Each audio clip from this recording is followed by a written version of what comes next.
This is a Rogue Media Network podcast.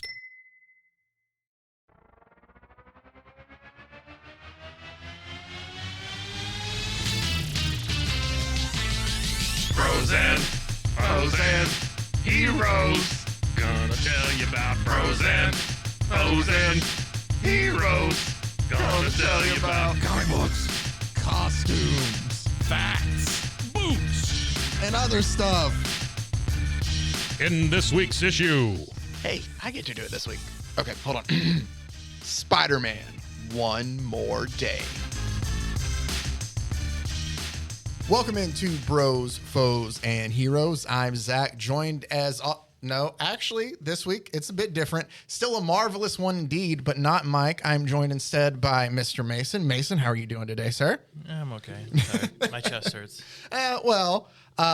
Hopefully I was going to say that it will get a little bit better, but the story we're covering today is something that if you're not I'll put it like this, and I think that it kind of holds true. If you're not somebody who reads a lot of Spider-Man comics, you might pick it up and be like, it's not that bad. If you're a Spider-Man fan, though, it is a very infamous storyline. Yeah. And it's one that I think a lot of people do not like one bit, and that is One More Day.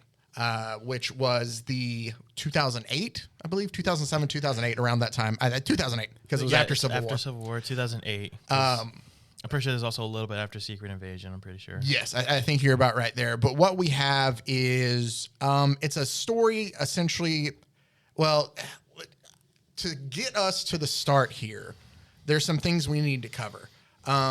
Michael J. Straczynski is the writer of Amazing Spider-Man, of all the Spider-Man titles at the time.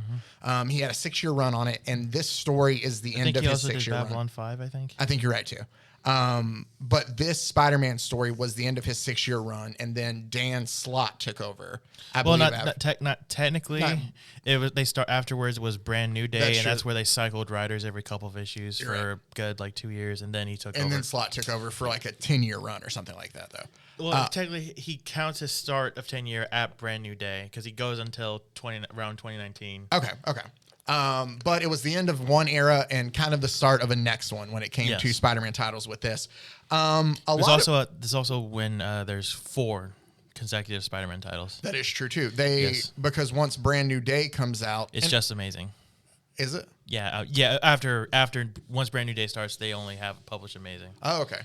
Sorry, I'm cutting you off. No, you're fine. See, the beauty of this is when I get into the stuff like this, is Mason will be able to help keep me straight.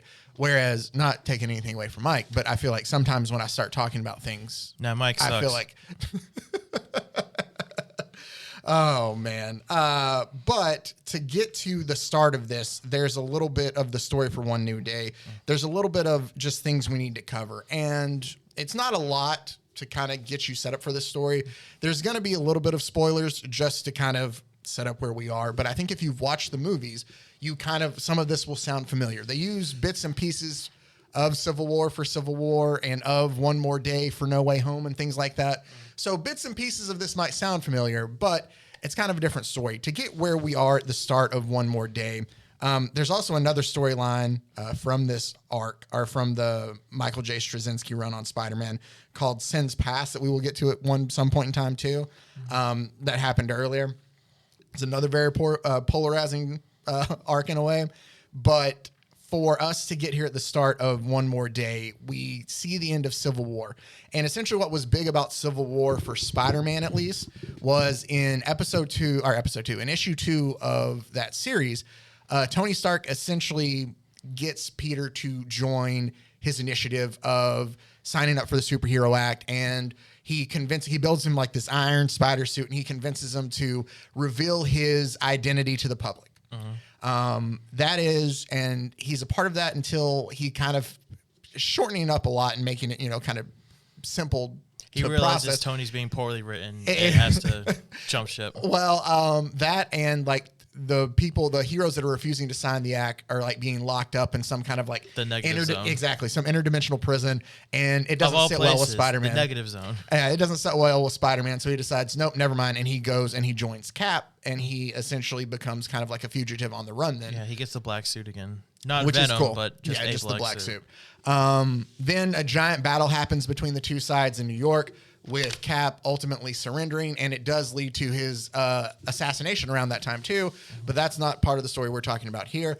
So since Cap's side lost, Spider-Man has now taken his family, which is just him, his wife, Mary Jane, because he's married to Mary Jane Watson at the time. Something that happened back in like 1987. So he'd been married to her since the 80s in a way. And Aunt May who's somehow alive again. is still alive. She's don't forget always she so died. old. Don't forget she died during the cloning. I never found out how she came back. I don't know. Then this isn't the first story that's going to involve, and the next one since then that involved May Parker's potential death. So Spider-Man, he and Mary Jane and May are kind of like moving from just like rundown motel to motel, like just trying to kind of stay under the radar because he's a fugitive, because he turned on, Tony and all this. And the thing that makes it worse, and that's big for this, is that by revealing his true identity as Peter Parker, all of his enemies now know the things or the people he holds close. And that is what kind of sets up, I think it's 538 is the issue of Amazing Spider-Man, of where Spider-Man essentially like leaves the giant battle that they have just lost, and he's going back home to see May and Mary Jane. And they're in a hotel. They're in a hotel watching like the battle on TV. Yeah, and then a sniper Aunt May gets taken out by a sniper. Yeah, She's an old woman with a bullet in her gut. But it's a bullet that's like Peter walks through the door and he's happy to see them. He's like, something feels off. His spider senses tingle, and he dives to protect Mary Jane, but the sniper bullet obviously misses her but hits May. And so May is in really critical shape. It sends Peter down a very dark kind of just emotional spiral. Beats the shit out of Kingpin. He does. Which is very interesting to see, and not something you see a lot out of Spider-Man. But like he breaks into prison to beat the crap out of Kingpin. And it kind of leads us then to where we are here, of where May isn't doing any better at all. She's obviously getting worse. It doesn't matter. There's a part in the story where like Spider-Man, he didn't feel like she was getting the help she needed, so he like steals an ambulance and takes her to another hospital. Like, he is very concerned about doing anything he can to save May. And that's kind of the backstory we have up until the start here of One More Day, which picks up, it's a 4-issue arc that covers Amazing Spider-Man 544 and 545, Friendly Neighborhood Spider-Man number 24, and Sensational Spider-Man number 41. Yeah, those were the 3 titles at the time that they work. Now, a little backstory here before we get into this. And you know what? No, I'm going to save, I think, the history part, because I don't want to give, and I forget it. People know what this is. Joe Quesada was the editor-in-chief of Marvel Comics at the time. And he had, or from what I've read in interviews and things that I've heard, is he just had it in his mind. He was of the belief that him and a lot of other people. Him and a lot of other people. I don't want to just single out Joe Quesada, but him being the editor-in-chief. It's ultimately his decision. Exactly. His is the one that comes up a lot with it. But he was of the belief that a married Peter Parker was killing kind of the younger reader base. Like, younger readers couldn't relate to that. He also felt that if they were to get rid of that and make him single again, make him younger, it opened up the story to a whole lot more, or it opened up the book to a whole lot more stories they could tell. If only they waited literally 3 more years. True. And just kind of Miles came out 3 years later. Refresh it a bit. With Ultimate, yeah, Ultimate. That's when Miles came out in 2011. Yeah. Sorry, that was just me saying if they only waited 3 years. Yeah, it would Bendis there. But so he was of belief that like we need to have a younger Spider-Man. We need to find a way to get rid of the marriage between the two of them. Not even like get rid of Mary Jane, just he didn't want them to be a thing. He thought that kind of hindered there. The quote that I have, and the collected edition that I have of One More Day has interviews in the back here from both Straczynski and from Quesada about this. But there's the one quote that I've seen, and I'm not going to be able to find it now when I'm looking for it. But essentially, Quesada talks about how, where is that quote? Oh, it's very easy to unmarry a character or fix something. You just do a huge unveil, retcon, and say a few events in history didn't happen. But that's really not the way we do things here at Marvel. And we're about to see. Yeah, honestly, I mean, I hate this story. One, for, what happens at the end, but also just because it is absurdly convoluted for a thing that literally you could just go to a damn courthouse if you really just wanted to just do that, or have one of them cheat on the other. It's that simple. Well, there's so many ways just to do, but I get they didn't want anyone to look too bad, but it makes them both look so stupid. So I had not read this before. Like, my Spider-Man knowledge of stuff is very much like, I love the old like Stan Lee or the Steve Ditko Stan Lee Spider-Man stuff. I love like the way McFarlane used to draw. I realize that the substance isn't always there, but like my Spider-Man was the 90s Spider-Man for a lot, and in that animated. So I missed a lot of this, and so I got to come back and read this later. And in reading this, like kind of like I talked about it before, it's not the story as a whole. It has moments that it's not bad. Like Straczynski does a good job still of writing this. Yeah, and Quesada, and his art is it's not his peak, but he can still draw. I love the way he draws webs. But I just don't like the execution on some of it, but we'll get there. So we essentially start where it's Peter and Mary Jane in a hospital room with Aunt May hooked up to a breathing machine. And they're under a fake name because Peter is on the run. I believe the last name is Morgan. So May Morgan, Peter Morgan. But the doctor essentially comes to see her. And since Peter in the story has just like stolen he essentially just breaks into a hospital and like puts her there. Like they have no information about her besides her name. And a doctor comes in and he's like, hey, we'll try to get her taken care of. We just don't see any like driver's license, health insurance, anything like that. And Mary Jane tells him, oh, we must have left in such a hurry. We forgot all that. And the doctor essentially tells him, well, I get that, but like we can't do anything without any kind of show that you guys can pay. Like we can put her in the charity ward. And this obviously upsets Peter a lot because he's going through a lot. And he's like, my aunt's not a charity case. Like I'll figure, you can't do this. Hospitals. He's like, you can't do this. And the doctor's just like, well, I'll try to keep her. I do like this moment at least because he stops him on the way out and he's like, I'm going to try to do what I can. I know what you're going through. And he's like, no, you don't. And he's like, no, I do. A couple years ago, my uncle got saved, or my uncle was in a really bad situation and Spider-Man saved him.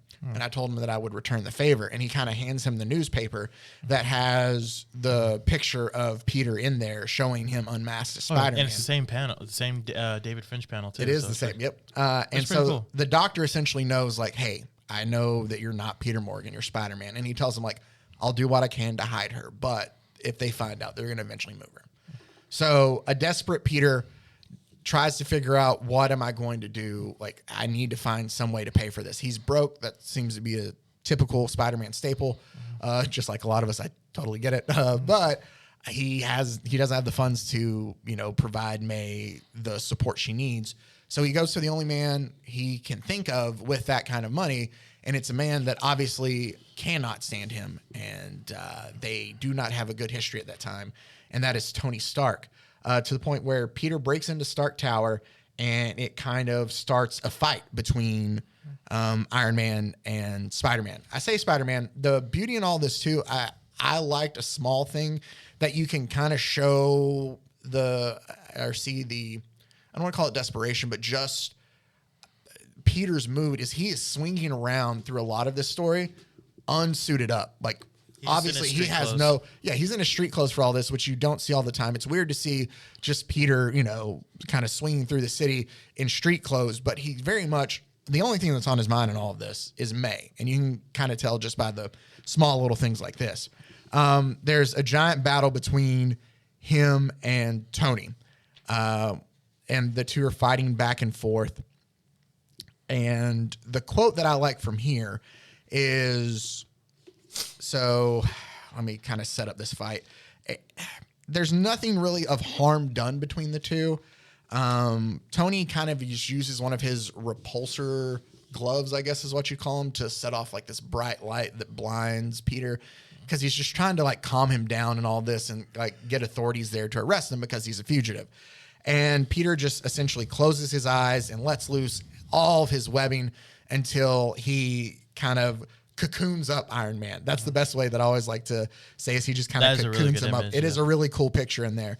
And then we see an unhinged, and I kind of like this unhinged Spider-Man. is Tony's talking to him and he's like, this isn't going to work, Peter. And Peter just tells him to shut up. And he's like, if it's not me, then somebody else will come here. You can't run. You can't hide. And he just tells him again, I said, shut up. And he's like just frantically like trying to move the webbing away from his mask. And he's like, show me your face. Show me your face. And he just rips the mask off. This is a very angry and unhinged Peter Parker. And he tells him, he's like, you're going to listen to me and you're going to listen to me now. And he's like, Aunt May is dying and it's your fault. He's like, I trusted you. Like, you made me think that you told me I'd be safe. Everybody knows who I am, and they used it. And that's why, she's hurt now. I mean, he has a point, but also, Peter, he didn't put a gun to your head to unmask. That's true, too. The one thing I will say about the art, I'm not necessarily crazy about the look on Iron Man's face there. I don't know. Some of his faces are weird. It's his wide shots. His action shots are amazing. Yeah, no, for sure. But while he's, like, all wrapped up in the webbing, you hear the countdown of Iron Man's repulsors, like, as they're waiting to come online while Peter is talking to him. I did like where Peter just tells him, I'm not going to let, he's essentially telling Tony, whatever your problem is with me, May's innocent. You liked her. She was your friend. I know that. You cared about her, kind of thing. He's like, I need to make sure she's in the best care that money can buy. I'm not going to let her die. I'm not going to let that happen, but it's going to take time. So I need you to buy her that time, is what he's essentially telling her. And he's like, and if you're going to help me buy her that, and you're going to help me buy her that time, and he's about to say, and Tony just cuts him off and he's like, or what? He's like, I don't deal with threats. Like, whatever you tell me, I'm not going to help you because of that. Like, and essentially Peter just tells him, I was just going to say, or else Aunt May is going to die in some charity ward somewhere. Is that what you want? Is it? And then that's kind of like Tony hangs his head. And the repulsors come back on. Or right before he does that, he tells him, no, but there's nothing I can do without completely compromising my position. Like, I'm sorry. Everybody knows you made your decision for turning against me. I can't make a decision in abating or in aiding you. Mm-hmm. I'm sorry. I'll let you go this once, though, for May, kind of. Mm-hmm. And he just turns on when the repulsors come back on and he just leaves. Which I feel like Tony would find some shady corporate CEO way to just give the money. But I mean, obviously he can't for the story to happen. Yeah. And so he just kind of zooms off and he's like, Tony, wait. And he leaves and Peter is just furious. Yeah, it's the Tony. And he just starts punching the Iron Man mask until there's like a hole in it. We then see Tony go back to Stark Tower and he flies back in to go get a drink of water of all things, and he closes the fridge and there's a picture of like Peter and May and Mary Jane and all of them on his fridge there that he looks at. And Jarvis comes in. He's like, oh, do you need me to make you something to eat? So Jarvis at this point in time, it's Butler Jarvis. There's different, AI Jarvis. This is Butler Jarvis. Pretty much always been Butler Jarvis. True. Yeah. But he comes in. He's like, you need anything? And he's like, a late dinner. He's like, no. Well, there is one more thing. And we cut back to the hotel We cut back to the hospital and Peter runs in to see Mary Jane. And they're like, are you okay? And he's like, yeah, I'm fine, but I couldn't get it to work. Like, I'm already a criminal. I'll just find some other way to get the money. Like, I'll figure something out. But no, Tony was a no-go. And about that time, Jarvis shows up. And Jarvis is obviously very shaken by seeing May in her state. And he's like, oh, I can't believe, when Master Tony told me, or when Master Stark told me, like, I didn't believe him, but now, we love her is kind of what he tells her. And the doctor comes back, and he's like, and Jarvis says, she needs the best, the finest care that money can provide. And the doctor comes back and he's like, well, that's where we might have a problem. And Jarvis says, no, I don't see a problem, really. Here is a check that I have written out for $2 million to cover everything. Yeah. Yep. So Tony does help, but to save, obviously, from keeping Tony implemented or indicated, or whatever the word I'm looking for is, in all of this, he has Jarvis does it for him, and that way it's tied to Jarvis's name. So May now has the money to take care of everything, and the doctor tells Peter, well, it's good. Now she can die comfortably. And Peter's like, no. Now we can fix everything. And he's like, I don't think you understand, son. Like, she's old. There's a bullet in her chest. Her gut. Oh, yeah. He's like, and she's like, my job here is to help people just be prepared for that. Like, you need to kind of prepare yourself for this. And he's like, I refuse to accept that. So that ends our first issue. Issue 2, Spider-Man decides, well, where can I go? Who can help me find, if our modern medicine isn't going to be able to help find a cure, who's going to be able to help me figure out how to save my Aunt May? So he's like, hey, I'll go see a Sorcerer Supreme that I know. And that's Doctor Strange. And when he shows up, he tells Doctor Strange everything. And Doctor Strange essentially just retells him his story of like, hey, I used to be a surgeon. I looked everywhere for somebody to help me like heal my hands. And instead of being able to fix my hands because I wanted to use my hands to heal people, he just gave me like, the ability to just fix people in my own way. Like I didn't find a way to fix what I was looking for.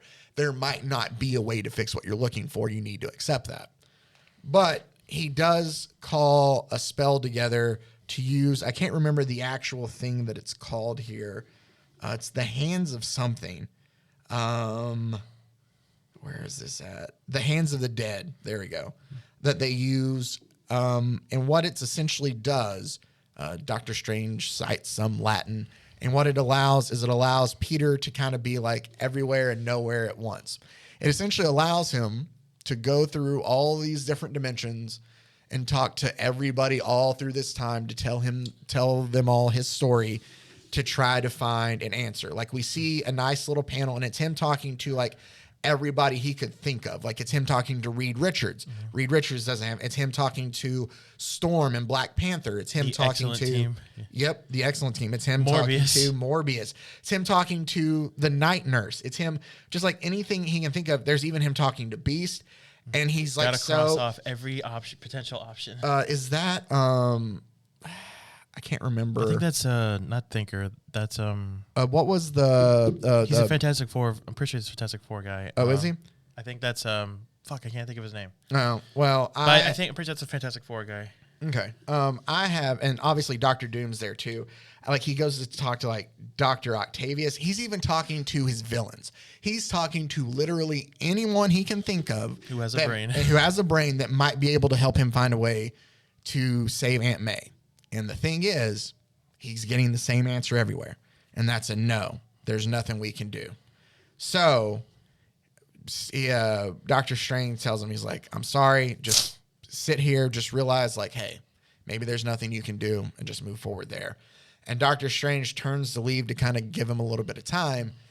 And Peter, being the chemist, where's the line he says? I do like the, I may not be a Sorcerer Supreme, but the doc and I have one thing in common. Even amateur scientists have to learn chemistry and biology. And both of those require one more little thing, more than passing familiarity with Latin. And so as Doctor Strange leaves, Spider-Man goes back to the hands and repeats the Latin phrase that Doctor Strange did. And he essentially kind of appears in like a ghostly form back in time where that night that Aunt May got shot. And while he's rewatching all these events, like he realizes he catches himself in the parking lot and he's trying to, like, he can't interact with anything because he's in like this ghostly kind of shape. And so he's like trying to like interact with himself. And he's like, no, I remember having a strange feeling. Was that me? Like, what's up with this? I can't do anything. No, I don't want to watch this event happen again. And while he's watching it unfold, he is met with these just awful looking little, they have a name. Yeah. They're time demons. Not the TVA. Nightwalkers. There we go. So there's these hideous little like black creatures that can attack him, but he can't do anything to them. So he's like desperately trying to stop the events from happening. Yeah. I said, which is unfair. Oh, which is unfair for sure. But he's trying to stop the events from happening and it just fails because he can't interact with anything. So he has to watch May get shot again. And he's about to, as he's sitting there like crying over May, the Night Stalkers come back and they're about to attack Peter when Doctor Strange kind of like is there to catch him and sends them all away and takes him back to their regular world. In a really cool panel. He puts them in some kind of like sphere and he tells them like, you got to stay here until you get better. If not, I'm going to make up a word. I don't know if it's in your temporal form will like something disconnect. Like that, yeah. It's something like that. He's like, you got to stay in here to like basically mold back into one Voltron. You're in multiple pieces. We got to put you whole again. And he's like, what you did was stupid. Like, you can't do that. But I have to go back in time to where I'm not there at the Sanctorum to make sure that I don't know what's going on, and we need to let you kind of like heal back to where it is. There's a bit that I didn't get that I feel like if I read Spider-Man more going up to it, I would at least appreciate the little tidbit here, because there's a knock on the door that Doctor Strange has to go deal with, and it's him talking to Spider-Man outside, but it's a previous version of Spider-Man. Oh, I'm pretty sure that's the. I think that's the Happy Birthday story where him and Doctor Strange. I think they go back in time or something. I've read it once. It was years ago. It's during the Straczynski run, but I recognize this. Him and Doctor Strange do something where he helps him fight a crap ton of his rogues gallery. Gotcha. It does say see Amazing Spider-Man number 43 for the full scene, or for the rest of this scene. But it is kind of nice that they're like referencing back to it in the current like story too. So Doctor Strange goes back and he's like,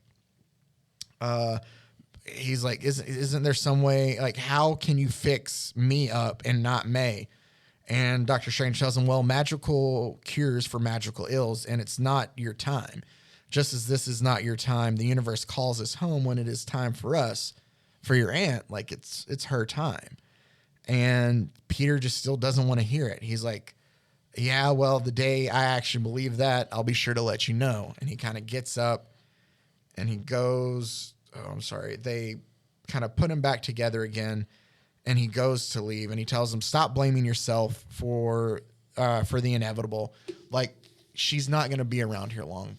Stop beating yourself up thinking that this is your fault, and instead just go spend time with her. Like, the last couple days or hours or whatever she has, like, go spend time with her. That's what she would have wanted. And like, he keeps getting the answer. There's no way to fix her. So Doctor Strange is telling him, I think, a very good piece of advice here of, like, that's what she would have wanted. She would have wanted her last moments, like, to be spent with you. Yeah, like, because IRL, sometimes you just can't save people, especially as they're older. Exactly. Like, and Doctor Strange tells him, like, we know that she's not brain dead. Like, you talk to her, she can hear you. Like, just go do that. And he's like, goodbye, Peter. Like, and dejected Spider-Man kind of leaves Doctor Strange. And as he comes outside, he sits on the steps as it's raining. And he's like, he's trying to figure out what he's going to do next. This whole existence being to prevent destiny from being changed. Only a great power can defy them. We all die, Peter. You, me, those we love most dearest. We can't change that. He was right. You can't change that, is what he hears a voice, because he's thinking to himself all that. And he was right. You can't change that. And he kind of turns around to see who it is. And it's this little red-haired girl. And she just says, but I can. Ominous. And that is where we will go ahead and take our break at the halfway point here of Spider-Man One More Day, as we are about to get into the last two issues and the crux of this story. We'll be right back after this.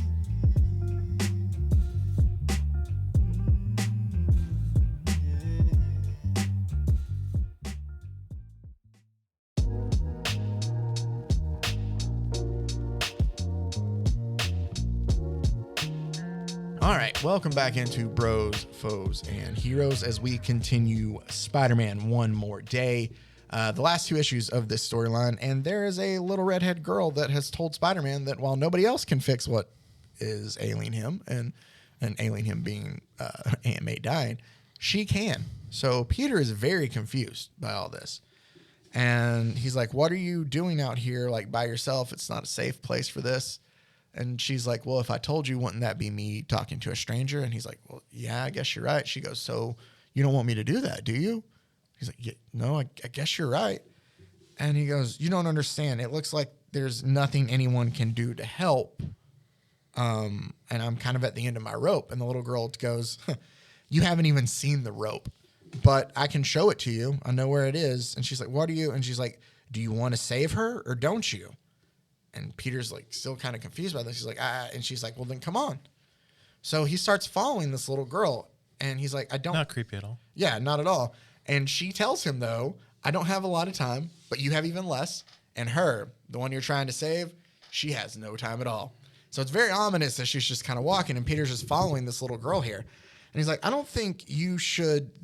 Where are your parents? And she's like, oh, they kind of let me do whatever I want to. They give me a lot of slack. I'm very smart for my age. I take after my dad that way. And he goes, oh, is that so? And she goes, yeah, but frankly, I'd rather take after my mom. She's beautiful. And he's like, well, I'm sure you'll grow up to be very beautiful. And the girl goes, and what if I never grow up? You know what your problem is? You're selfish. And he's like, wait, well, hold on. What are you talking about? And she goes, you're selfish and you're self-involved and you always put your pain at the center of the universe. And Peter is now very confused about all this. And he goes, the little girl keeps kind of berating him and goes, as long as you can go to sleep with a clear conscience, you don't care who else has to pay the price for that good night's sleep. The whole world has to answer to your pain. And you know why? Because making that pain big makes you big, makes your revenge big, makes you feel big. And Peter Does this just goes, really tie to Spider-Man? I mean, I know who's saying all this, but I never felt like it really made any sense. But A that's little just bit. I mean, I guess some, but I get it a little bit from the aspect of who, after we find out everything of who this person is, it kind of makes a little sense. He goes, those are awfully big ideas for a kid. And she goes, I shouldn't have said anything. That's not why I'm here. I should just take you to the next step and let it go. It's time for me to let everything go. And she just takes off running. And he chases after her, and he comes around the corner to look for her, and she's not around. And there's a guy sitting on a bench reading Atlas Shrugged. I just noticed that now by Ayn Rand, which that's kind of funny. And he's like, have you read that? Does this have any thematic weight at all, connection at all to either of these? I have no idea. It does. It does. So I'm trying to think of the easiest way to describe this for our podcast here without getting into a lot of it. It's very much, I think the book is being used to symbolize this version of this character. It's somebody that is very much kind of like, how do I put this? It fits with who this guy ends up being. A very much kind of, I don't know. It's individualism and how to get into all that, but that's a podcast for a whole different time. There is a little bit of thematic relation there, though. But he asks about this girl, and the guy goes, "Yeah, she was just here 1 minute, and then she's gone." And he's like, "Oh, well, what do you do?" And he's like, "I work in software design, making games and stuff like that." And he's like, "Oh, well, that's kind of cool." And he's like, "Yeah, you know why guys like me get into games like that? Because there's something missing. We look around at a world where there used to be a chance of being a hero, of being important, and it's just not there the way it used to be." And you kind of get this sense that this guy is like, he's like, we play games and we read books because the world we got into isn't the world that we thought we'd be promised someday. He's just kind of like, this is why I create a universe for myself because I don't like the one I'm in, kind of thing is what he tells him. Yeah. And he's sitting there listening to this, and about that time, a car pulls up from where they're talking, and it's an older gentleman sitting in the back, and he's like, "Yeah, well, this isn't going to get me any closer to finding that little girl." Mm-hmm. And the guy in the car goes, "Excuse me, you said you were looking for this little girl," and he's like, "Yeah." And the guy's like, "Well, get in the car, I'll give you a lift. I think I saw her, kind of just back a couple of blocks." And he's like, "Okay." I love how Peter's just willingly going with all this. He is. And so he just gets in the car, and it's a very, like, the dude's got everything in this car. It's like he's got touch screen, super fancy, super scientific. He'd be like the guy giving the secret agent the mission. Exactly. He's the Bosley, except fancy. And they're talking about how he tells them, like, I came from this part of town, went to school not far, the older gentleman talking to Peter. And he's like, they hated me because I was smart here. And, I never wanted to be them. So I worked like really hard. I put all my time and effort into making something of myself to show them that I was something, like to show them that, hey, I could really be something. But you want to know what? I still miss one thing a lot.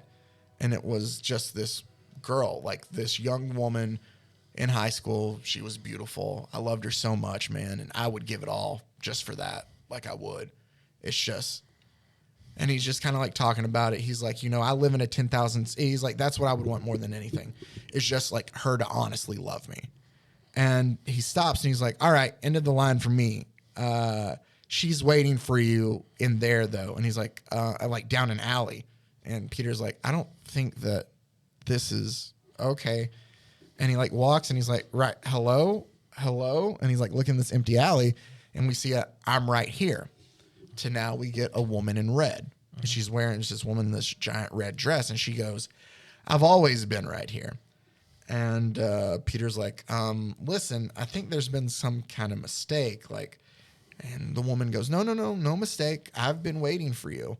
I've been waiting for you all your life.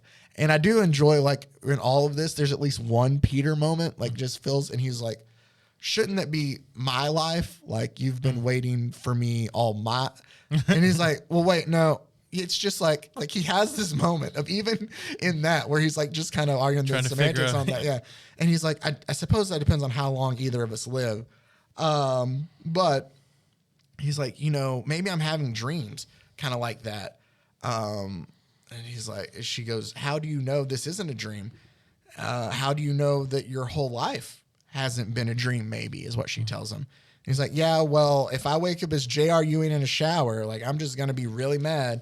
And he's like making jokes about it. And she tells him like, there are some cultures that believe we are dream selves.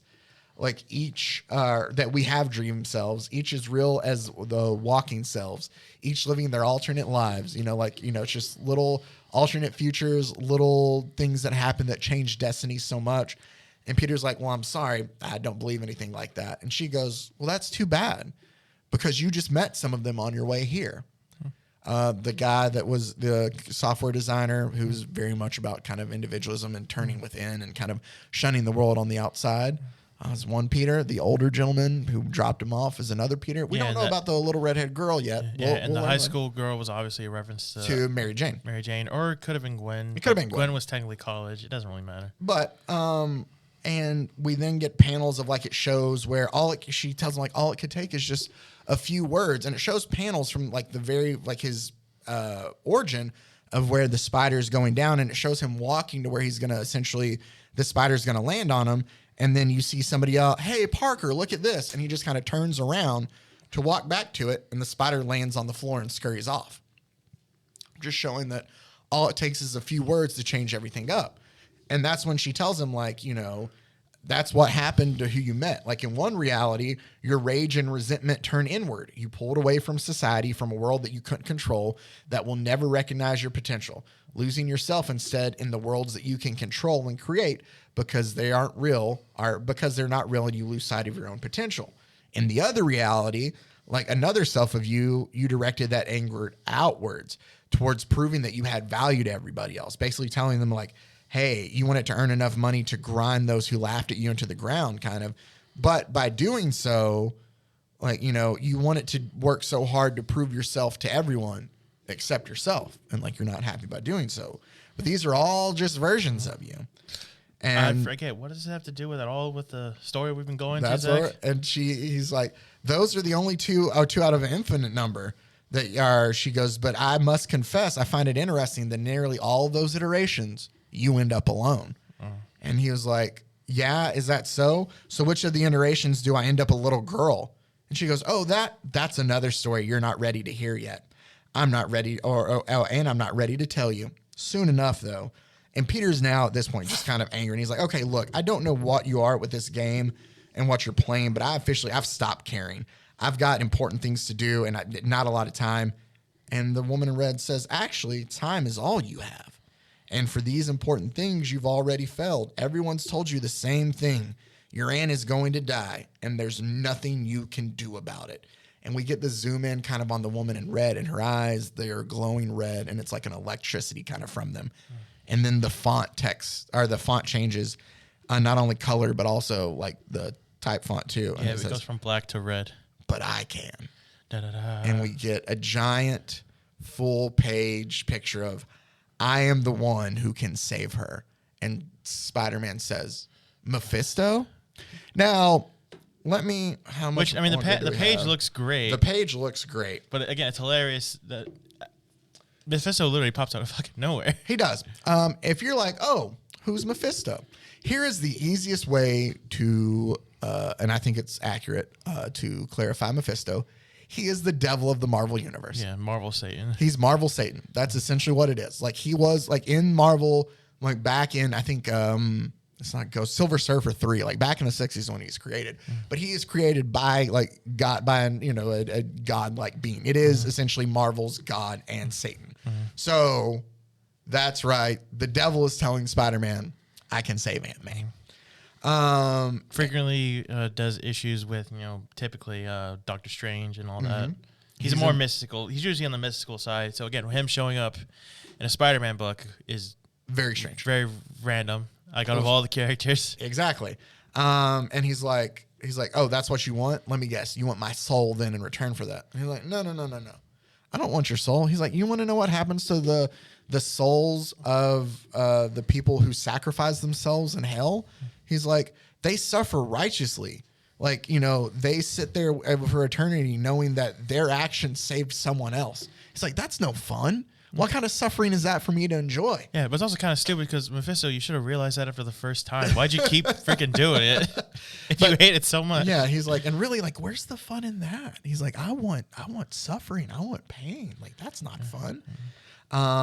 And so he's like, he tells him essentially, well, no, I want something better than that. You said you would do anything to save her. Is that true, or was that just a lie? Are you or are you not interested in the terms of this bargain? He asked Peter. And he goes, anything that big, I can't answer alone. I have responsibility as someone else. Because I'm trying to see if he's announced it yet. I think he does it after she shows up. Does he? I think so. Okay, I'm double checking real quick to make sure it's not. Because he tells him, like, I deal in the currency of misery, loss, despair, hopelessness, pain, regret, and sadness. These are all sweet to me, but the most beautiful music ever composed are there. I will go anywhere, do anything, the sound of soul and pain. Yeah, so he like tells him, he's like, oh yeah, would you do anything? And he goes, well, she's right there. And Peter turns around to look behind him, and he's back at the motel again. And he like beats on the door, and he's like, MJ, it's me, Peter, open up. And Mephisto goes, oh, allow me. And he just like opens the door for him, and he bursts in, and we just see a speech bubble that says, I can't make a decision like that without talking to Peter. And now Mary Jane is sitting on the hotel bed as Mephisto is standing over her. And he goes, oh, but of course, I wouldn't have it any other way. Speak of the devil. Like, here he is. And so the two of them are standing there, and she goes, and Mephisto says, well, I'm nothing if not efficient. And Peter's like, all right, enough with your games. Do you want my soul? What do you want? Like, what are you going to do this? And he's like, what I want is greater than one paltry soul can provide me. What I want is the one thing in this universe that's truly greater than the sum of its parts and tastier than any single soul I could devour. He's like, I want that which gives you joy, that which sustains you in your moments of greatest despair, the source not of your power, but of your strength, your happiness, your dreams, and your passion. I want your love. I want your marriage, is what Mephisto says. Yeah. And then Peter says, which I love how granted this is pre-2010, but it's funny because if you think about it for more than 5 seconds, you don't have to be married to somebody to love them. That's true too. There's stuff, but in this instance, I know it's like for the storyline here for with Peter story. and Mary Jane, obviously they do. Yeah. And it's odd. We'll get to a moment here later that reading this, like when I read a quote, it hit me and I was like, I never realized that I cared that much about that part. And we'll get there to it anywhere. Of just like things that I associated that I never was like, oh, okay, that is kind of sad then now. But Peter tells him, well, let me tell you where you can shove that offer, essentially. And Mary Jane stops him and goes, no, wait, let's hear it out. Which is part of the thing I didn't necessarily like about this either. Yeah. It's because I feel like it's Peter that's been pushing for finding a way to save May. Yeah. So if anything, I would feel like it would make storyline sense. Yeah, Mary Jane loves May, and I get this is hard on both of them, but why would she even be entertaining this either? She does ask about though, but he's like, no, wait, Peter. If he has the power to do that, do what you say he can do. We have to at least hear him out, is what she says. He's like, do you want? I think they also wanted to give her the agency and not make it a full, just Peter's decision. Yeah, no, and I get that too. Yeah. I get that too. I just don't feel like she would have. I don't know. Like, there's a part she brings up later that seems more realistic to somebody in that situation. But she asked for her terms, and Mephisto's like, you're the one with sense. Let me just say that enjoy the world that you live in. Like, for all you have is one more day. That's where the name of the book gets from. Like, I'll give you 24 hours to make a decision, but you will not remember any part of this bargain of this or the life that you lived to this point. But there will be a very small part of your soul that will remember, that will know what you lost. Like, he's telling them, like, I'm going to make you guys forget it, but you're going to have that pain that you're going to know that there's something off there. Like, you're going to longingly stare at her, being like, man, that there was something there. I lost, Which, for spoilers, until like a few years ago, does not happen. They just do not like each other for a good chunk of the story. Yeah. They have issues after. So he goes, either way, the world you know it cares then. He's like, you have until midnight tomorrow, say yes. At that instant, you will either lose your marriage or your aunt, is what he tells him. Either way, the world you know it's going to come to an end.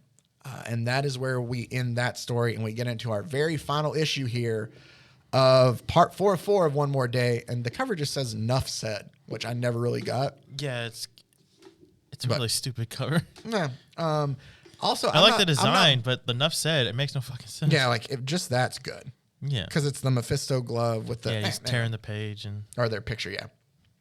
So we get back in, and May Parker has flatlined in the hospital, and Peter wakes up in an empty bed. He's like, MJ, and he's in a Spider-Man suit, but she's crying in the bathroom by herself, and he goes there, and he's like, MJ, and she's like, don't talk, like, just give me a second, please. And she goes, first question, and she's like fighting emotions while she's doing this. And she's like, sorry, I'm trying really hard to. First question, do you think that he can do what he says? And Peter's like, I don't, this is all we have. And then she goes, are you, Peter asks her, are you? And he goes to like lift her face up because she's not looking at him. And she's like, don't let me. I have to get through this my own way. And he's like, okay. And so he moves his hand away. And she's like, I'm going to ask you something, Peter. And this is something that I felt like would be a very honest question here. She goes, I'm going to be very selfish. And I'm going to ask you something that I don't want you to hate me for asking. And he's like, I couldn't. And she essentially asked him, like, May's led a really good life, Peter. Like, maybe it is her time. And this is another thing too in this book. Like, I haven't covered everything verbatim, but a lot of times when he's telling like Doctor Strange or like Tony about like, because they're like, don't feel like you shouldn't blame it on yourself or like, maybe it's her time. He's like, no, if it were old age or a heart attack, that would be different. But this is directly because of me. The thing that I found that's weird is she looks very old the way she's drawn.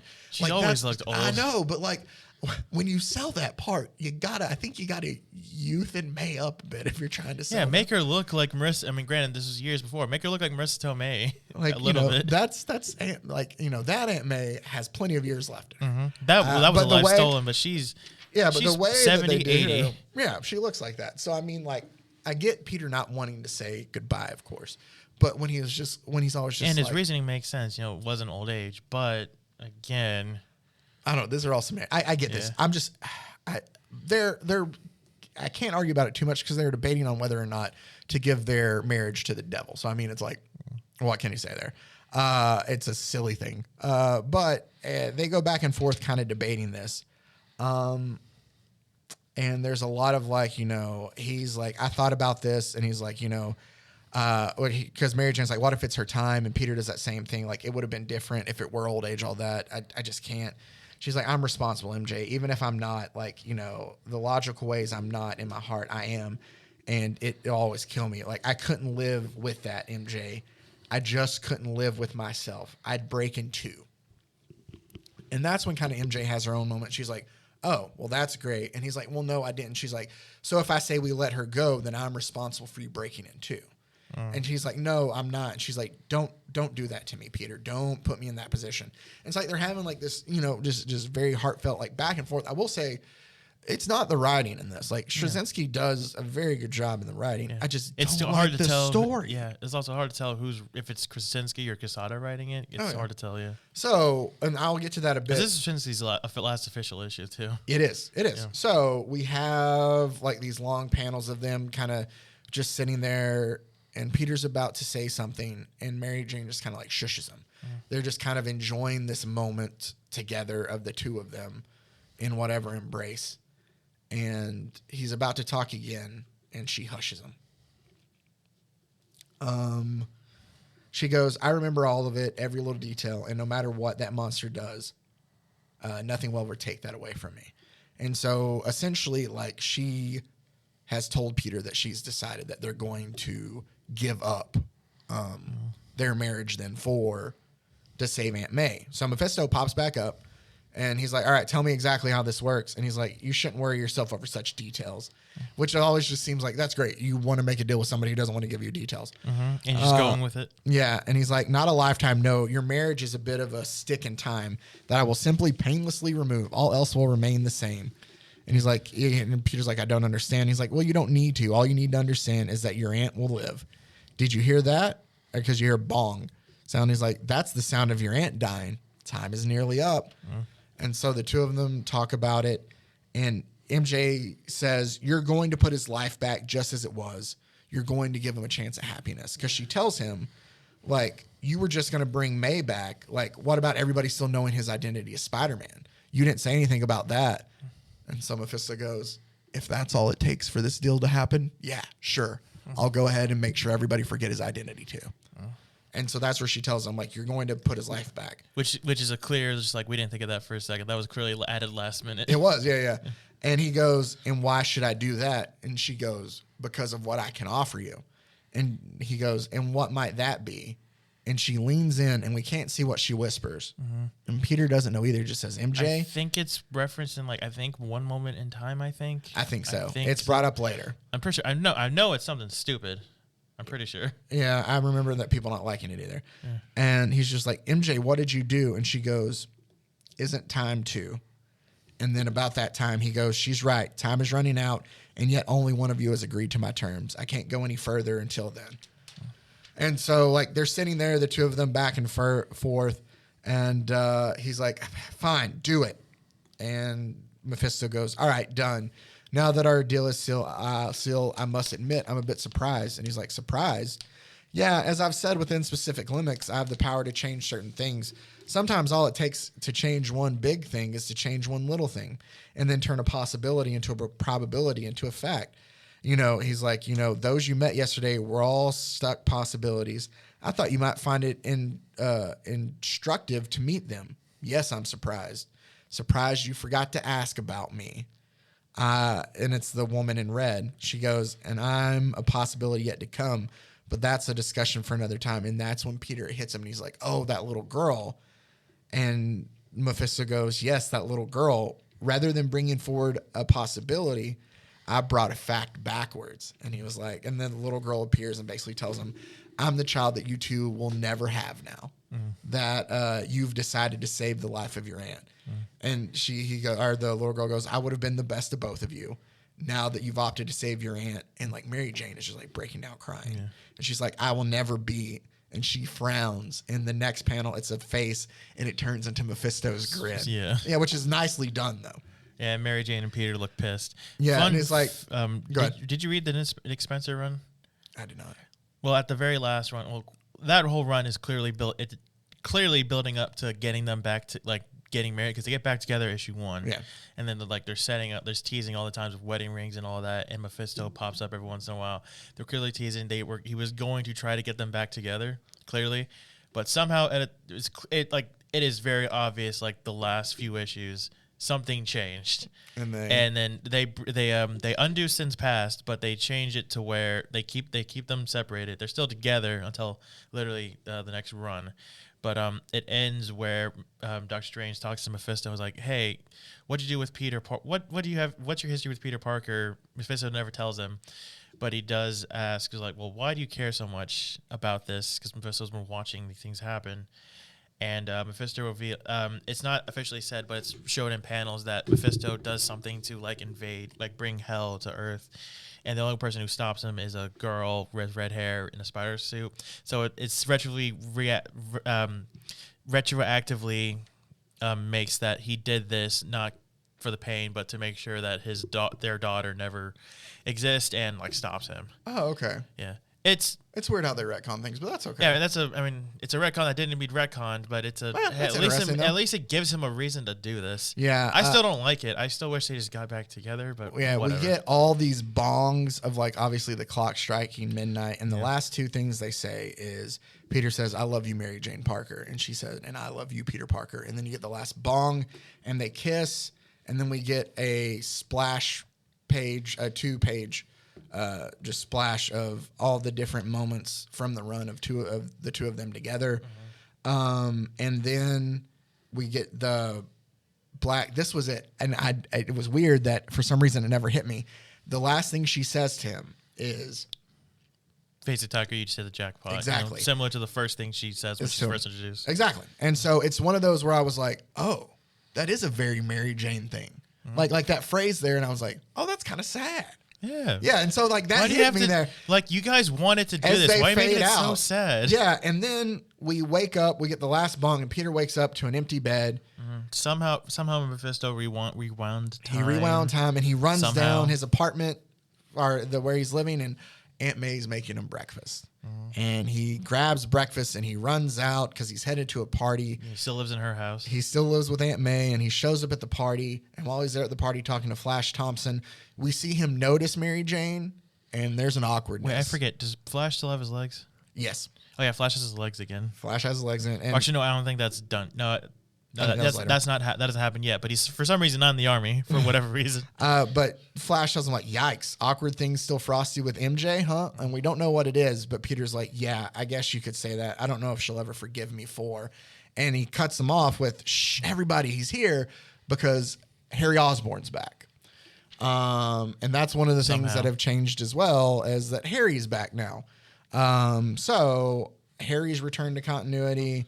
Peter is still hung up on Mary Jane because he's there talking to some girl that has arrived there at the party with Harry, and he's distracted by Mary Jane leaving to even talk to the girl that he's there talking to.